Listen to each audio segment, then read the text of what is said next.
Alkışlayalım. Hey, hey.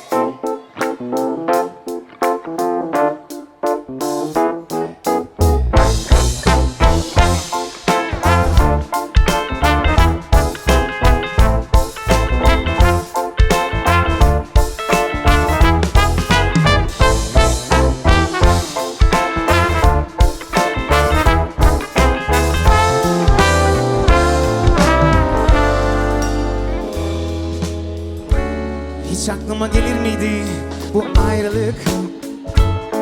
Kendime soruyorum, cevap yok. Neden ayrıldık? Hiç hesapta yokken, böyle durup dururken, yine aynı telaş, yine aynı hüzün, yeniden yalnızlık. Ah, acıyor bak canım bazen, ama gel diyemem, gelme hiç diyemem. Yar dönüyor bak tüm aşklarım bazen, sen de dön diyemem, yanma hiç diyemem. Yan sen bir ses gibi, herkes gibi, dünler gibi yan. Geçsin tüm hayaller gibi, düşler gibi yan. Hiç yapıyorsan ben nasılsa görmeyeceğim. Sonra geri dönme ölsen, dönmeyeceğim.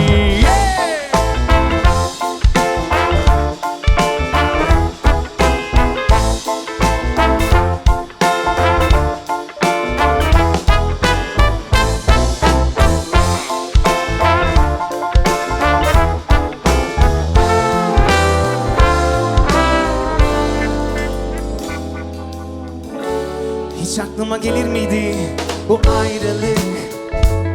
Kendime soruyorum, cevap yok. Neden ayrıldık? Hiç hesapta yokken, böyle durup dururken, yine aynı telaş, yine aynı hüzün, yeniden yalnızlık. Ah, acıyor bak canım bazen, ama gel diyemem, gelme hiç diyemem. Yar dönüyor bak tüm aşklarım bazen, sen de dön diyemem, yanma hiç diyemem. Beraber yan sen bir ses gibi, herkes gibi, dünler gibi yan. Geçtim tüm hayaller gibi, düşler gibi yan. Hiç ne yapıyorsan ben nasılsa görmeyeceğim.